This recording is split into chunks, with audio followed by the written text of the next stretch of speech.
গদতি সুত শুনিও শৌনক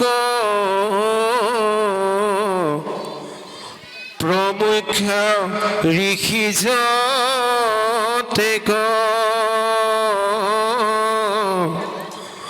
বাৰহয় স্কন্ধৰ যিটো তাৎপৰ্য শুনিও তাক প্ৰত্যক হৰি গুণ নাম শ্ৰৱণ কীৰ্তন সমস্তে ধৰ্মৰে সাৰ বাৰহ স্কন্ধ মিলি আকে প্ৰতিপাদ্যে শুনা ফলশ্ৰুতি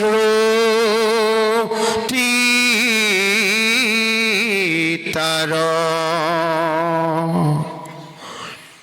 পৰে বা পিছলে যদি বা ক্ষুধায়ে তৃষ্ণায়ে পীড়িত হইয়া নমো হৰি বুলি ডাকি উচ্চ কৰি মাধৱৰ নাম লয়া। কৃষ্ণ জয় জগন্নাথ। ওম শান্তাকাৰং ভুজংগ শয়ানং পদ্মনাভং সুৰেশং বিশ্বধাৰং গগন সদৃশং মেঘ বৰ্ণং শুভাগমং লক্ষ্মীকান্ত কমল নয়ন যোগীবি ধ্যান গম্যং বন্দে বিষ্ণু ভৱভয়হৰং সৰ্বলোকৈক নাথং। আজি আমাৰ ছবৈ নিগমৰ মহাভাগৱত অনুষ্ঠানত সমবেত হোৱা সাধু গুৰু বৈষ্ণৱ ভকত ভকতনী যুৱক যুৱতী শিশু শিশুৰী সবাৰ উপাধূলি আমাৰ অধমৰ মাথাত থাকক। আজি আমাৰ পৰম ভাগ্য এইসকল গুৰুসকলৰ যে এইসকল ভকতনীসকলৰ পাৱধূলি লোৱা সুবিধাকণ দিলে, যিসকল সদাশয় লোকে আমাক আমন্ত্ৰণ কৰি আনি আপোনালোকৰ পাৱধূলি লোৱা সুবিধাকণ দিলে, সেইসকলক ঈশ্বৰে মংগল কৰক, মনৰ বাঞ্ছা পূৰ্ণ কৰক, আয়ুষত বিঘিনি শূন্য কৰক, ঐশ্বৰ্য বিবুদ্ধি প্ৰদান কৰক। আগলৈ এনেধৰণৰ মহান অনুষ্ঠান পাতি আমাৰ দৰে ভকতী দৰিদ্ৰ লোকসকলক ভক্তি তত্ত্বৰ দুটি জ্ঞান দিয়ক বুলি মই ভগৱানৰ ওচৰত প্ৰাৰ্থনা কৰিলোঁ। আৰু লগতে আজি দ্বাদশ স্কন্ধৰ মহাভাগৱত অনুষ্ঠানত আমাৰ পাঠকে গাই গৈ আছে, আমি অধমে ইয়াৰে দুআষি ভাঙনি কৰি যাম। জানিবা অজানিতে যদি আমাৰ অধমৰ কিবা আকপিচ হয়, আটাইকণ আপোনাসকলে শুধৰাই ল'ব, হয়নে? গতিকে মহাশাস্ত্ৰত আমাক উল্লেখ কৰিছে, হস্তিৰো পিছলে পাও সৰ্জনৰো বুৰে নাও আংক তুমি জানিবা সবাই। এই লোকসকল ডাঙৰ ডাঙৰ হাতীৰো কেতিয়াবা ভৰি পিছল খাই যায়, মহাসজনসকলেও কেতিয়াবা নাওবোৰ খায়, আৰু আমি অধম এটি ক্ষুদ্ৰ প্ৰাণী। যথাযোগ্যে আপোনাসকলৰ মাজত এই মহাভাগৱতৰ দুআষি আজি কৈ যাম, হয়নে? এতিয়া কি কাৰণত আজি এইখন মহাভাগৱত গংগা পাৰত পঢ়িবলগীয়া হ'ল, শুনোৱাবলগীয়া হ'ল? কাৰণটো হ'ল পৰীক্ষিত ৰজাক সিংগীমুনিয়ে অভিশাপ দিছিলে, 7 দিনৰ ভিতৰত তোমাক তক্ষকনাগে দংশন কৰক। নিৰুপায় হৈ ৰজা কান্দি আছিল। সেই সময়ত 60,000 মুনি পাত্ৰ মন্ত্ৰী প্ৰজাসকলে বেৰি ধৰি আছে, আৰু তেতিয়া মুনিসকলৰ ওচৰত আবেদন নিবেদন কৰিছে ৰজাই যে মোৰ গতিটো কি হ'ব, মই কেনেকৈ গতি পাম? আৰু তেতিয়া মুনিসকলে পৰামৰ্শ আগবঢ়ালে। কোনোৱে ক'লে পূজা কৰা, কোনোৱে ক'লে যজ্ঞ কৰা, কোনোৱে ক'লে দান কৰা, কোনোৱে ক'লে দক্ষিণা কৰা, কোনোৱে ক'লে তীৰ্থ ভ্ৰমণ কৰা। এনেধৰণে বহু পৰামৰ্শ আহিল। এই তেতিয়া ৰজা পৰীক্ষিতে কৈছে, গুৰুসকল আপোনালোকে যিবোৰ পৰামৰ্শ মোক আগবঢ়ালে সেইবোৰ পৰামৰ্শ মোৰ মনোগ্ৰাহী নহ'ল এতিয়া মই মাত্ৰ দুটি প্ৰশ্ন আপোনালোকৰ মাজত কৰিম সেই প্ৰশ্ন দুটা উত্তৰহে মোক দি যাওক প্ৰথম প্ৰশ্নটো হ'ল মোক সাপে খাওক মই যেতিয়া বেয়া কাম কৰিছোঁ মোক সাপে খোৱা ভাল আজি কান্দি কান্দি পৰীক্ষিত ৰজাই কৈছে হয়নে কিন্তু সাপে খালেও মই কেনেকৈ সাপ নেদেখিম তাৰ উত্তৰটো লাগে আৰু মই মৃত্যু হ'ম তাত মোৰ আপত্তি নাই মোৰ নিচিনা এটা অপদাৰ্থ পৃথিৱীত জীয়াই থকা দৰকাৰ নাই গতিকে মই মৃত্যু হোৱা ভাল কিন্তু মৃত্যু হ'লেও মই মৃতকৰ যান্ত্ৰণা কেনেকৈ নাপাম এই উত্তৰটো লাগে এই তেতিয়া ৬০,০০০ মুনিয়ে আজি ৰজা পৰীক্ষিত কৈছে ৰজা তুমি যি দুটা প্ৰশ্নৰ উত্তৰ আমাৰ ওচৰত বিচাৰিছা সেই দুটা প্ৰশ্নৰ উত্তৰ আমাৰ হাতত নাই কাৰণ যাক সাপে খাব সি সাপ দেখিব আৰু যিয়ে মৃত্যু হ'ব সি মৃতকৰ যান্ত্ৰণা পাবই ৰেহাই কাৰোৱে নাই মুনিৰ অমুখত দেৱে ই কথা শুনিলা বুকে মুষ্টি হানি ৰজা কান্দিবেলা গিলা আজি ৰজাই বুকত ঢুকিয়াই সেই সমাজৰ মাজতে ভূমিত বাগৰি বাগৰি কান্দি আছে মোৰ এনে গতি হ'ল সেইখিনি সময়ত ব্যাসমুনি আহি পালে আৰু তেতিয়া ব্যাসমুনিয়ে ক'লে ৰজা ধৈৰ্য ধৰা বিপদত ধৈৰ্য ঔষধ হয়নে বাৰু গতিকে তুমি বিপদত ধৈৰ্য ধৰা মই এটা পৰামৰ্শ দিম ৬০,০০০ মুনিয়ে যি দুটা প্ৰশ্ন উত্তৰ দিব নোৱাৰিলে সেই দুটা প্ৰশ্ন উত্তৰ মই দিম ব্যাসে বোলে শুনা ৰজা আমাৰ বচন গংগা তীৰে ভাগৱত কৰিও শ্ৰৱণ গংগা তীৰে ভাগৱত যদি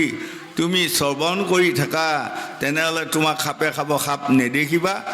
আৰু মৃত্যু হ'বা তুমি মৃতকৰ যান্ত্ৰণা নাপাবা এতিয়া আমাৰ উঠি অহা ল'ৰা ছোৱালী যুৱক যুৱতী প্ৰজন্মসকল ভাগৱতৰ কিছু কথা তেওঁলোকে বুজি পোৱা তাৰতম্য ঘটি এইকণ কথা মই বঢ়াই দিছোঁ আপোনাসকলে মানিব এই ভাগৱতখন আমাৰ তিনিটা ভাষাত সোমাই আছে এটা হ'ল ব্ৰজাৱলী 2 নম্বৰত হ'ল সংস্কৃত 3 নম্বৰত অসমীয়া গতিকে এতিয়া শ্ৰৱণ শব্দটো হ'ল ব্ৰজাৱলী ভাষা শ্ৰৱণ মানে আমাৰ ল'ৰা ছোৱালীসকলে জানি লওক ভাগৱত শুনি থকা হয়নে তেনেকৈ আমাৰ কিছুমান কৈ যাব আমি বুজিব লাগিব এই বুলি যেতিয়া ব্যাসে পৰামৰ্শ দিলে যে ব্যাসৰ বচন শুনি ৰাজা পৰীক্ষিত গংগা তীৰে গৈলা ৰজা হৈয়া বিষাদিত কুশপতে পদ্মাসনে বসি মহাৰায় শোকমুখে ভাগৱত শ্ৰৱণ কৰাই এই ভাগৱত গাই যাওঁতে যাওঁতে যাওঁতে যাওঁতে আজি ১২ স্কন্ধ পালে আহি তেতিয়া এইখন ভাগৱত নাই অৰ্থাৎ শুকদেৱৰ গৰ্ভতে ১৮,০০০ ভাগৱতৰ শ্লোক সোমাই আছিল ১২ স্কন্ধ ভাগৱত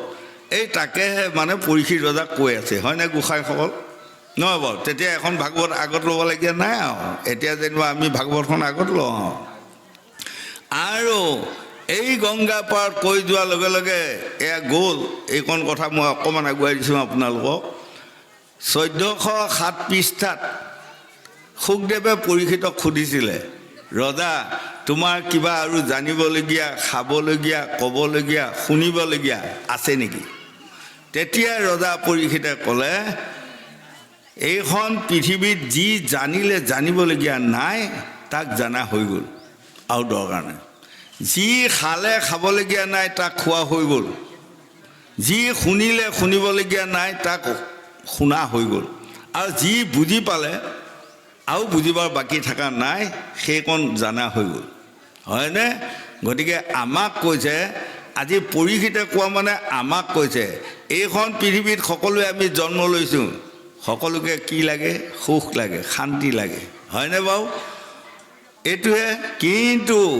কি জানিলে পৃথিৱীখনত জানিবলগীয়া নাই সেই বস্তুটো জানি ল'বা যত্ন কৰক যদি আপুনি পৃথিৱীখনত জানিবলগীয়া বস্তুটো নাজানে তেনেহ'লে আপুনি যিমানে ঘূৰি নুফুৰক শান্তি ক'ৰ পৰা আহে দুখ ক'ৰ পৰা আহে সুখ ক'ৰ পৰা আহে যদি আপুনি বুজি নাপায় দুখৰ জেগাতে সুখ দিবগৈ তেতিয়া দুখ আহিব হয়নে গতিকে ল'ৰা ছোৱালী যুৱক যুৱতী প্ৰজন্মসকল এই পৃথিৱীখনত এইবোৰ জানিবলগীয়া হ'লে বুজিবলগীয়া হ'লে হয় কি খালে খাবলগীয়া নাই কৈছে ভাগৱতৰ অমৃত প্ৰাণটো যদি খায় আৰু খাবলগীয়া নাই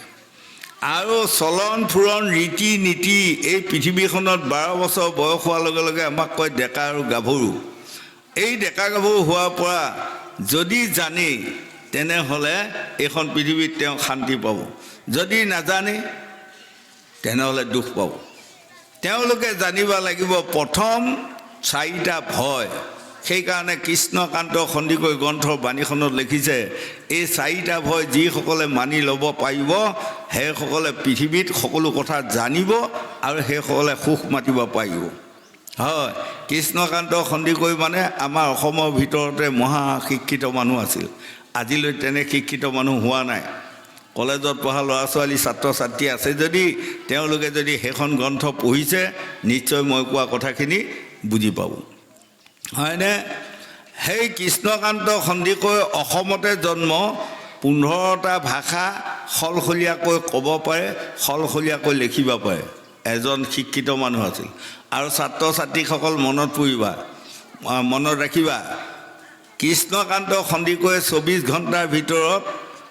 17 ঘণ্টা কিতাপ অধ্যয়ন কৰিছিলে গতিকে তেওঁ আজি মহাপণ্ডিত হৈ গ'ল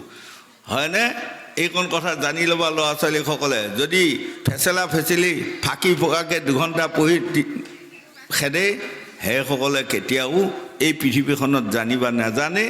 আৰু সেইসকলে কেতিয়াও ভাল মানুহ হ'ব নোৱাৰে মই অভিশাপ দিয়া নাই উদাহৰণটো কৈ গৈ আছোঁ গতিকে এই কথাখিনি আমাৰ ল'ৰা ছোৱালীসকলে জানিব লাগিব আৰু এই কথাখিনি বিয়া বাৰু হোৱাৰ লগে লগে এজনী ছোৱালীয়ে জানিব লাগিব এইখন পৃথিৱীত প্ৰথম বস্তুটোৰ নামে হ'ল স্বামী যদি ভাল মনপুত স্বামী এটি পাই গ'ল তাই গোটেই জীৱনটো শান্তি আহি আছে হয়নে আৰু এটা ল'ৰাই জানি লোৱা উচিত প্ৰথম বিয়া কৰোৱাৰ লগে লগে যদি মনপুত পত্নী এগৰাকী পালে সৎ পত্নী এগৰাকী পালে তেনেহ'লে সেইজনে সকলো জানি গ'ল আৰু জীৱনত তেওঁৰ ওচৰলৈ দুখ নাহে হয়নে সেইকাৰণে কৃষ্ণকান্ত সন্দিকৈ গ্ৰন্থৰ বাণীখনত লিখিছে আকৌ এইকণ কথাকে লৈ আহি এতিয়া ভাৰতৰ ৰাষ্ট্ৰপতি আব্দুল কালামেও সেই গ্ৰন্থখনত লিখি থৈ গৈছে 12 বছৰ হোৱাৰ লগে লগে ল'ৰা ছোৱালীসকলৰ মতিভ্ৰম হয় তলত লিখিছে কি কাৰণত তাৰমানে ব্ৰহ্মথিতি হয় প্ৰথম নতুন ব্ৰহ্মথিতি হোৱাৰ লগে লগে মতিভ্ৰম হয় হয় গতিকে ক'ত খোজ দিব লাগে তেওঁলোকে নাজানি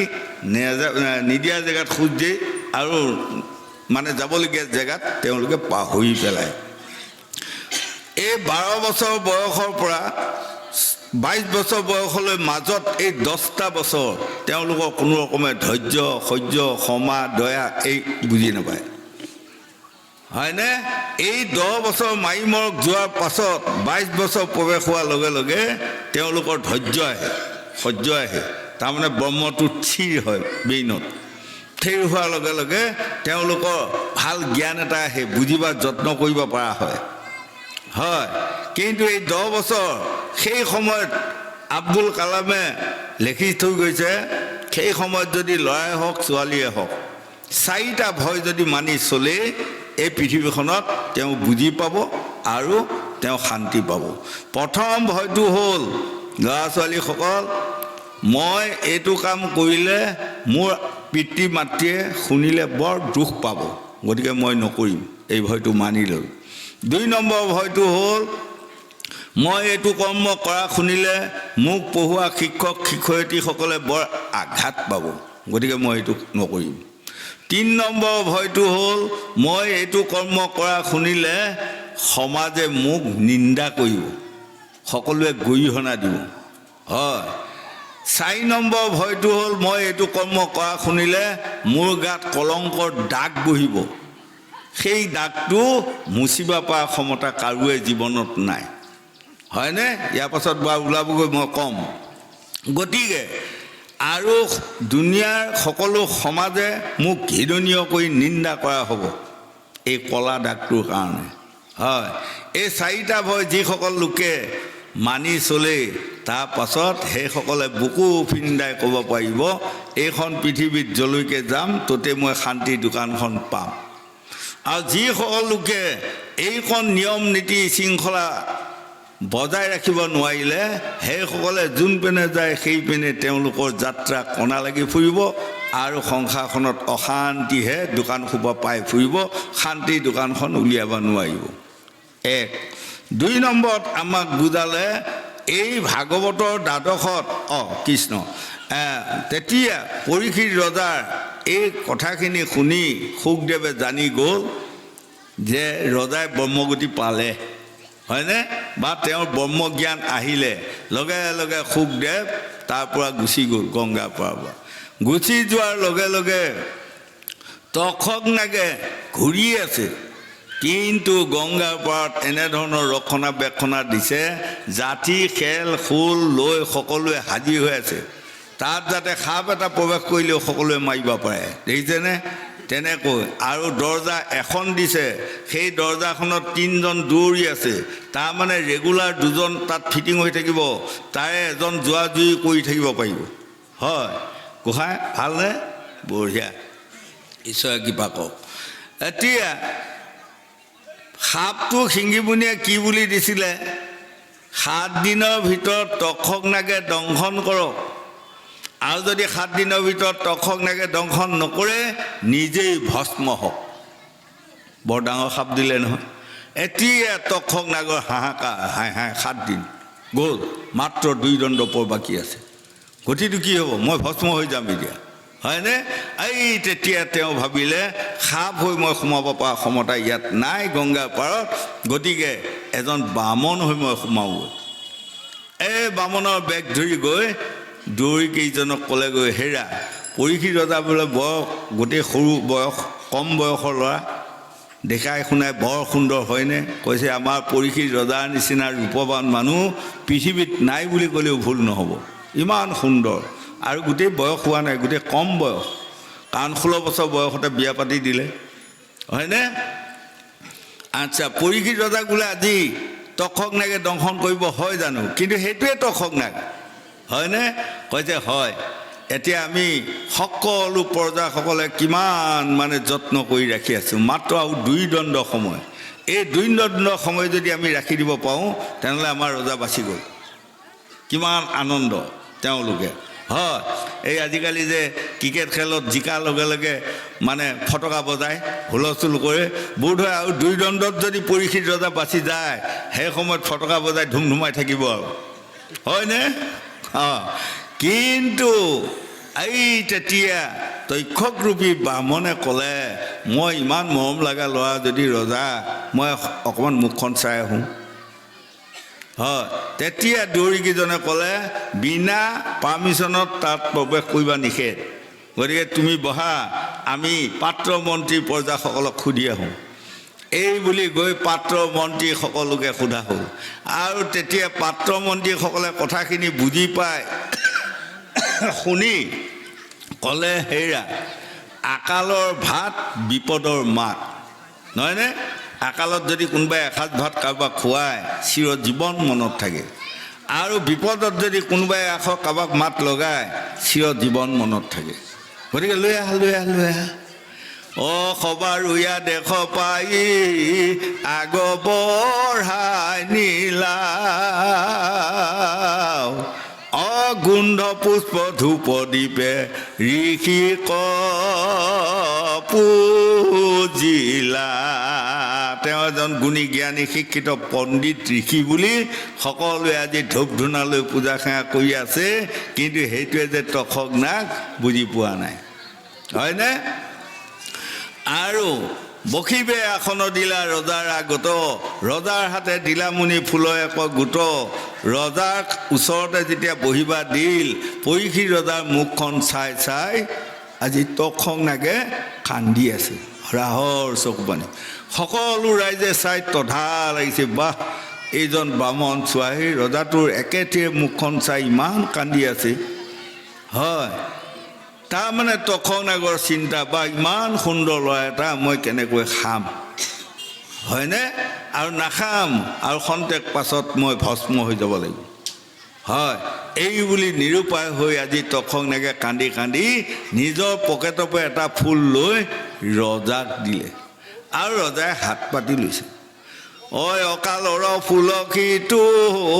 দেখি মনোমোহ হাতে লৈ ৰজাই পাছে দিলে ক যে সোহ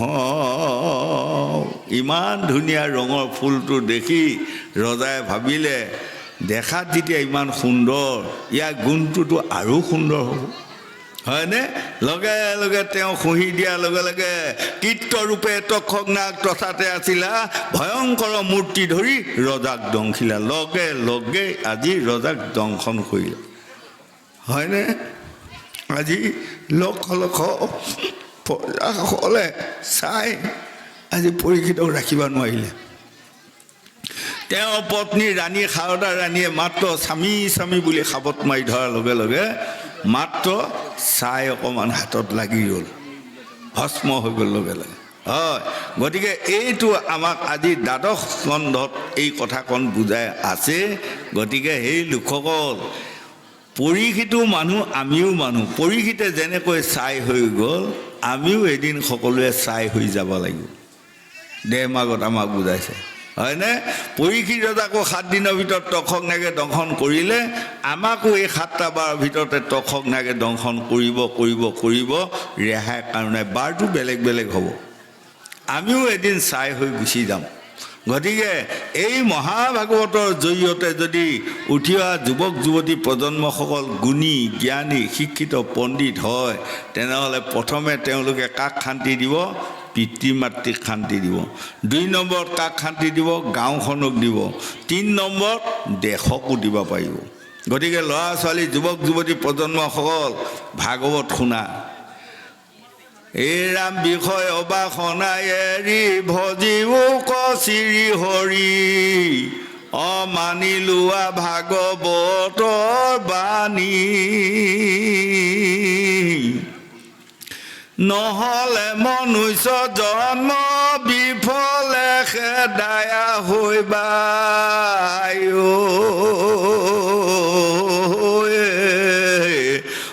কুকুৰচি গাল যত প্ৰাণী সেই উঠি অহা ল'ৰা ছোৱালী যুৱক যুৱতী প্ৰজন্মসকল মানি লোৱা ভাগৱতৰ বাণী নহ'লে মনুষ্য জন্ম বিফলে খেদায়া হৈবা কুকুৰচি গাল যত প্ৰাণী আমি মানুহ জন্ম লৈ যদি আমি মানুহ কৰ্ম নকৰোঁ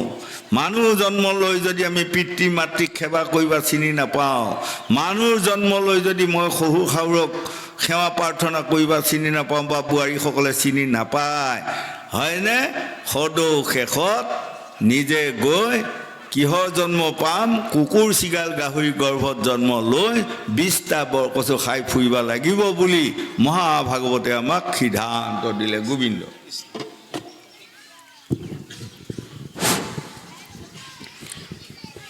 এতে কতে তাৰ যতে কপাতে ক অনেক কোটি জন্মৰ তাতে লাগে জুই পুৰি ভস্ম হুই মহাশুদ্ধ হুয়ে নৰ বঢ়িয়া যিটো জনে কৰে কৃষ্ণৰ শ্ৰৱণ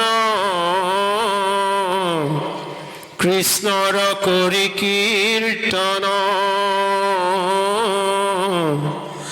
ইহাৰ চিত্ৰত হোৱন্ত প্ৰৱেশ ভগৱন্ত নাৰায়ণ এতিয়া এই ফাঁকি ভাগৱতে বৰ ধুনীয়া কথা এটা ক'লে আৰু এইখন ভাগৱত ক'ৰ পৰা আহিল কেনেকৈ হয়নে কাৰণ স্বয়ং হংসনাৰায়ণক কোনে দিছিলে নাৰায়ণে দিছিলে নাৰায়ণ মানে কোনজন জানে সাগৰৰ মাজত যে সৰ্পৰ পিঠিত ওপৰতো সৰ্প থাকি লক্ষী নাৰায়ণ সেইজনে হ'ল স্বয়ং নাৰায়ণ আৰু তেওঁ দিলে হংসনাৰায়ণে দিলে সূৰ্যনাৰায়ণে দিলে শ্ৰীনাৰায়ণে আনি দিলে ব্ৰহ্মাৰ আধা বয়স গ'ল এদিন ব্ৰহ্মাই দেৱৰ্ষি নাৰদক দিলে আৰু নাৰদে গৈ কাক দিলে ব্যাসক দিলে হয়নে সেইকাৰণে আমাক দেখিছে ৰাম ব্ৰহ্মাই দিলা নাৰদক ইটো ফল ৰহস্য কওঁ নাৰদে ব্যাসক আনি দিলা নগৈলে তিলে কুভাগি ইডালে সিডালে লাগি অশোকমুখে ভূমিত পৰিলা এই হ'ল মহাভাগৱত এই মহাভাগৱতখন ব্যাসদেৱে পঢ়ি শুনি পাৰ্গত হ'ল আৰু পাৰ্গত হৈ কেনেকৈ শুকদেৱক দিলে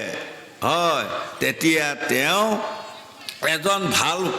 সৎপুৰুষ বিচাৰি ফুৰিছে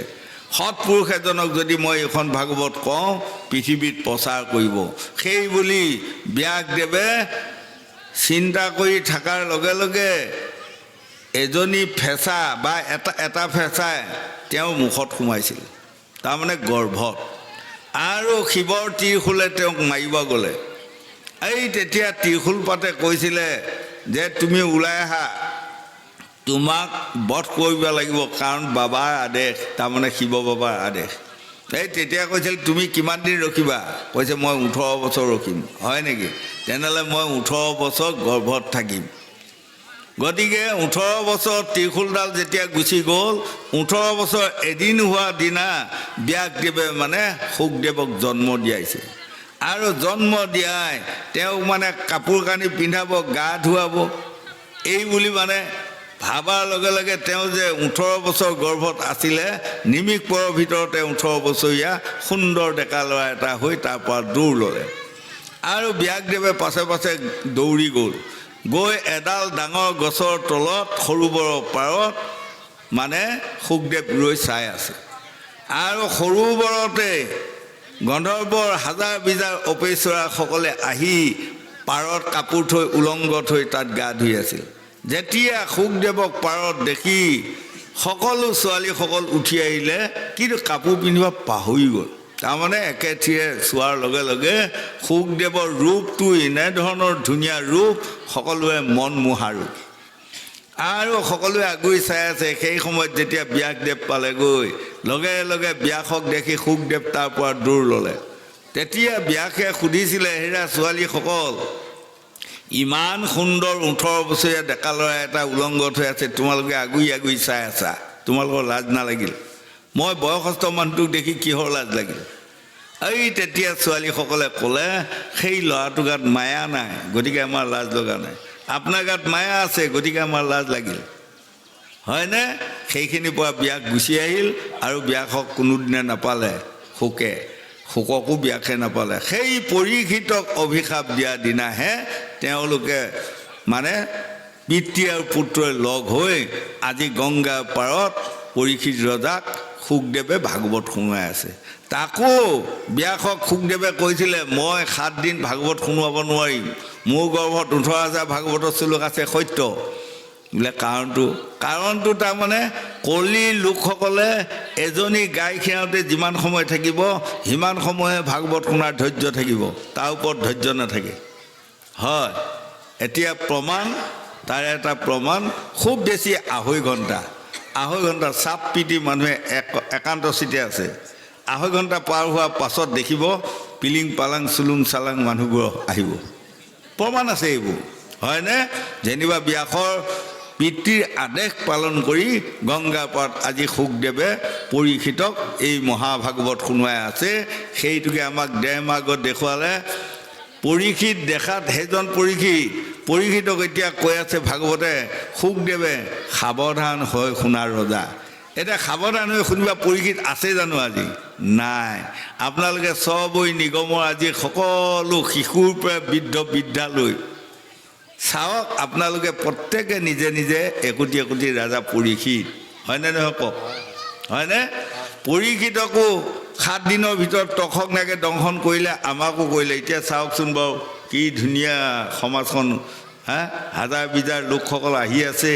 আৰু হাজাৰ বিজাৰ লোকসকলক কি ধুনীয়া ধুনীয়া ড্ৰেছ পোছাক ৰং বিৰং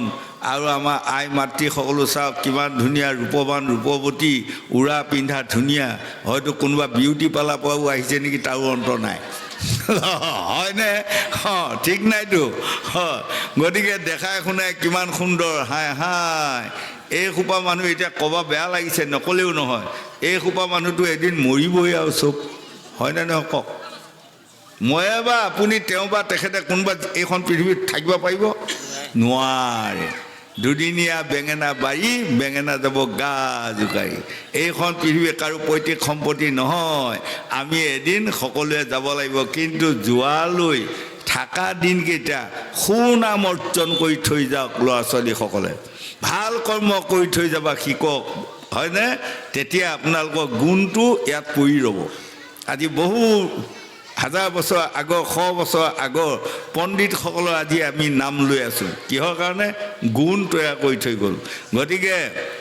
আমাৰ চবৈ নিগমৰ ল'ৰা ছোৱালী যুৱক যুৱতীসকল আজি আপোনাসকলে থিৰাং কৰিব ভাগৱত শুনি মই এনে জ্ঞানী হ'ম এনে শিক্ষিত হ'ম এনে পণ্ডিত হ'ম যাতে মই গুণটো তৈয়াৰ কৰি থৈ যাব পাৰোঁ এই কথাকণ ভাবি যদি সকলোৱে একান্তচিতে ভাগৱত শুনে নিশ্চয় আপোনাসকলৰ কামত আহিব ভাগৱতে আমাক বুজাই আছে গোবিন্দ কৃষ্ণ